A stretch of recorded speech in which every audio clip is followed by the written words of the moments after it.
Au nom du Père et du Fils et du Saint-Esprit, ainsi soit-il. Aujourd'hui, nous fêtons l'Assomption, la montée au ciel de la très sainte Vierge Marie, montée au ciel avec son corps et son âme. Et au ciel, la très sainte Vierge se tient, comme le dit le psaume, se tient aujourd'hui à la droite de son Fils. Astitit regina ad ex Christuis investitur deorato. La reine se tient à votre droite, vêtue d'une robe dorée. Voilà donc la très sainte Vierge Marie qui est appelée ici, et dès avant cette Assomption, dès avant son exaltation dans le ciel, elle est déjà appelée reine. Et c'est sur ce titre de reine que je voudrais aujourd'hui méditer avec vous, mais pas seulement sur ce titre de reine, sur les titres, les divers titres qui sont donnés à la très sainte Vierge Marie dans ce beau chant que nous connaissons tous, ce chant du Salve Regina, ce chant qui autrefois, au Moyen-Âge, était chanté comme antienne pendant l'octave justement de l'Assomption de la très sainte Vierge Marie, avec quelques différences au niveau du texte, différences que je retiendrai aujourd'hui. Alors, la très sainte Vierge Marie est appelée Regina Misericordiae. Elle est appelée Vite Dulcedo Spes Nostra Advocata Nostra. Vous le voyez, les différences. Aujourd'hui, nous disons Salve Regina Mater Misericordiae Vita Dulcedo. Mais autrefois, et dans certaines régions, on chantait directement Regina Misericordiae, Reine de miséricorde, Reine de la miséricorde. On chantait non pas Vita Dulcedo, vie, douceur. On chantait Vite Dulcedo, c'est-à-dire douceur de la vie, etc. Donc, mes bien chers frères, la très sainte Vierge Marie est d'abord non seulement notre reine, la reine, mais elle est une reine particulière, elle est la reine de la miséricorde. Elle est la reine de la miséricorde. Alors une reine, qu'est-ce que c'est ? Une reine, c'est celle qui se trouve à côté du roi, le roi étant bien évidemment notre Seigneur Jésus-Christ. Si notre Seigneur Jésus-Christ est notre roi, la très sainte Vierge est notre reine. Et le propre, justement, de la reine et de la très sainte Vierge, ce sera la miséricorde. Elle sera reine, elle est reine de la miséricorde. Donc, la très sainte Vierge Marie doit régner sur nous et régnera sur nous spécialement par sa miséricorde, c'est-à-dire en se penchant sur nos misères, en se penchant sur nos faiblesses, en se penchant sur les misères de son peuple. C'est ce que nous disons très justement dans le Salve Regina. Gementes et flentes inac lacrimarum valle. Gémissant et pleurant, ou bien selon d'autres variantes, dolentes, gementes, souffrant et gémissant dans cette vallée de larmes.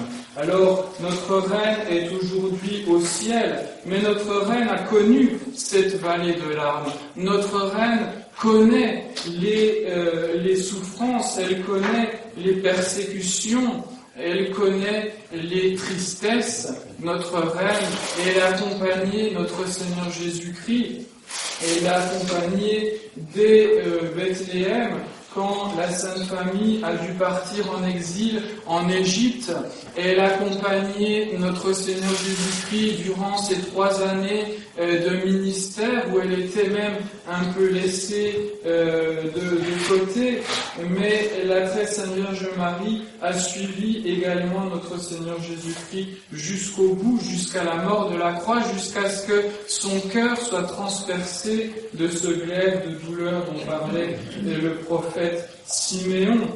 Et donc, notre reine, elle connaît la souffrance, elle sait ce que c'est que cette vallée de larmes, et c'est pourquoi elle peut se pencher sur nos douleurs, sur nos souffrances, et elle peut se pencher très justement par cette miséricorde. Voilà pourquoi nous devons nous tourner vers elle, nous devons nous tourner vers la très Sainte Vierge Marie, vers notre Reine. À cette royauté de miséricorde devra répondre notre dévotion, c'est-à-dire notre service. Nous devons nous mettre volontairement au service de la très Sainte Vierge Marie, c'est-à-dire être dévot à la très Sainte Vierge Marie, nous dévouer à la très Sainte Vierge Marie. C'est ce qu'appelle ce titre de reine. Si nous voulons profiter de sa bonté, si nous voulons profiter de sa miséricorde, il nous faudra servir la très Sainte Vierge Marie. Comment nous allons la servir? Ce sont les autres titres qui vont guider notre service envers la très Sainte Vierge Marie. Elle est appelée dans cette belle prière Vitae Dulcedo, c'est-à-dire douceur de la vie. Et la Dulcedo, c'est la douceur des aliments. C'est comme la douceur du miel, qui est pour les anciens l'aliment doux par excellence. Et donc, la douceur de la vie, c'est la très Sainte Vierge Marie. C'est en même temps la beauté, la bonté, la douceur, toutes les qualités, même matérielles, physiques. La très Sainte Vierge Marie les possède, et cette douceur de la vie nous invite en quelque sorte à goûter véritablement la très Sainte Vierge Marie, à apprécier la très Sainte Vierge Marie, à l'aimer et à l'imiter, parce que se nourrir en quelque sorte de ses exemples justement, se nourrir de sa douceur, de sa bonté, de sa charité, cette douceur de la vie, nous la voyons manifestée à de nombreuses reprises dans les saints évangiles, que ce soit dans ce bel évangile de la Visitation, où nous voyons Notre-Dame se mettre au service de sa cousine Élisabeth, qui est enceinte. Vous voyez quelle délicatesse justement, quelle douceur, comment elle vient aider les autres, et malgré sa grande dignité justement, puisqu'elle est la mère de notre Seigneur Jésus-Christ. D'ailleurs, c'est l'exclamation de Sainte Élisabeth: d'où me vient arrive vers moi la mère de mon Seigneur. Quelle magnifique parole, quel magnifique cantique que celui de Sainte Élisabeth, qui reconnaît bien sûr cette douceur de la très Sainte Vierge Marie. On le voit également, cette bonté, cette douceur, le jour des noces de Cana, où la très Sainte Vierge insiste doucement envers le roi, avec notre Seigneur Jésus-Christ. Elle lui dit: ils n'ont plus de vin. Et elle se fait comme rabrouer, et malgré cela, elle va dire au serviteur: eh bien, faites tout ce qu'il vous dira. Donc, voyez la bonté, la douceur, même dans des choses matérielles, qui évidemment auront une signification spirituelle, une profondeur beaucoup plus importante. Mais nous voyons là comment Marie est la douceur de notre vie. Elle doit être la douceur de notre vie, dans ce sens qu'elle va aussi adoucir notre vie. Elle va nous apporter de la consolation dans nos épreuves, car nous pourrons nous réfugier dans les bras de celle qui est non seulement notre reine, mais également notre mère. Et justement, le propre d'une mère, c'est certainement la douceur, la miséricorde avec ses enfants. Et donc, tournons-nous, aimons la très Sainte Vierge Marie, aimons-la, aimons cette douceur, et faisons rayonner également dans notre vie, dans notre propre vie, la douceur de la très Sainte Vierge, en suivant tout simplement ces exemples de charité, ces exemples d'attention vis-à-vis des besoins du prochain. Suivons ces exemples, et nous aussi, à son image, nous pourrons être une douceur pour notre prochain. La très Sainte Vierge est appelée également, et ce terme est évidemment très clair, spes nostra, notre espérance. Elle est non seulement notre reine, reine de miséricorde, et les douceurs de notre vie, mais elle est également notre espérance. Notre espérance, ça veut dire que nous devons mettre notre confiance dans la très sainte Vierge Marie, surtout dans les moments difficiles, dans les difficultés. Nous devons avoir toujours confiance en la très sainte Vierge. Notre espérance, il est là, il est en Marie. Il n'est pas ailleurs, notre espoir n'est pas dans les hommes. Il est bien sûr dans notre Seigneur Jésus-Christ, dans sa grâce, mais aucune grâce ne nous parvient si ce n'est par la très sainte Vierge Marie. C'est la doctrine permanente de la Sainte Église, et c'est ce que nous disons quand nous appelons d'une façon absolue la très sainte Vierge spes nostra, notre espérance. Dans les moments difficiles, dans les tentations, dans toutes les difficultés, nous devons nous tourner vers la très sainte Vierge Marie. Voilà pourquoi elle est appelée d'un autre titre, ce titre que nous trouvons dans la belle hymne Ave Maris Stella, étoile de la mer, ce magnifique titre qui est magnifié justement par Saint Bernard dans ce magnifique texte que tout le monde connaît sur l'étoile. C'est même le nom même de Marie qui signifie Stella Maris. Bien notre espoir, il est dans cette étoile parce que c'est l'étoile qui va nous guider, c'est l'étoile qui va nous éclairer. Dans la tempête, dans les moments difficiles, c'est une étoile qui ne cessera de briller pour nous, c'est l'étoile de la très sainte Vierge Marie. Et donc, quand nous sommes ébranlés dans notre vie spirituelle par les tentations, quand nous sommes ébranlés par les épreuves, nous devons impérativement nous tourner vers la très sainte Vierge Marie, nous tourner vers elle avec une grande confiance.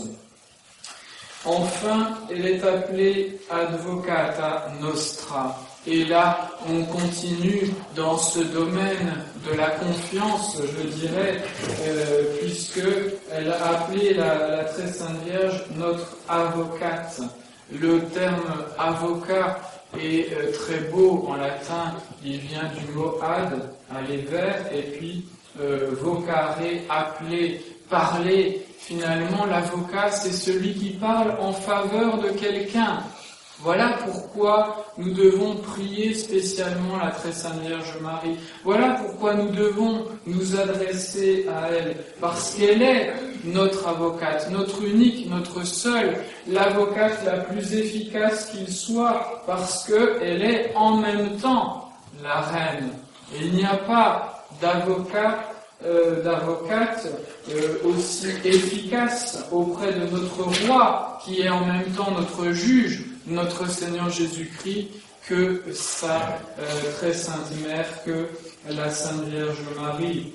Donc, elle est véritablement, elle sera notre avocate si nous la reconnaissons comme notre reine, si nous vivons de la dévotion envers la très sainte Vierge Marie, si nous avons confiance en elle, nous devons la prier et nous sommes certains que ces prières seront efficaces. Elles seront efficaces spécialement pour notre salut. Elles seront efficaces selon la volonté du bon Dieu, même dans nos besoins d'ordre temporel.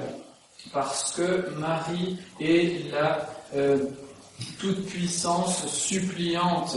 Elle est toute puissante dans sa supplication. Quand elle parle à notre Seigneur Jésus-Christ l'écoute. Notre Seigneur Jésus-Christ lui obéit.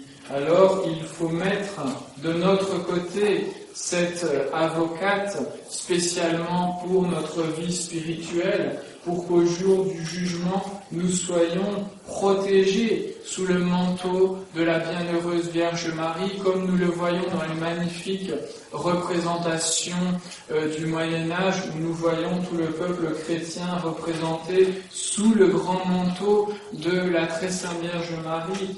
Eh bien, c'est de cette manière qu'elle sera notre avocate. Donc prier Marie, c'est se mettre sous sa protection, c'est se mettre sous son manteau, c'est lui parler comme un enfant parle à sa mère, c'est lui dire tout ce dont nous avons besoin quand nous en avons besoin.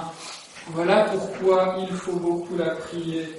Il faut la prier dans les tentations, il faut la prier justement quand nous subissons les attaques du démon, que ce soit les attaques personnelles pour notre âme, que ce soit les attaques contre les fidèles, contre la Sainte Église catholique.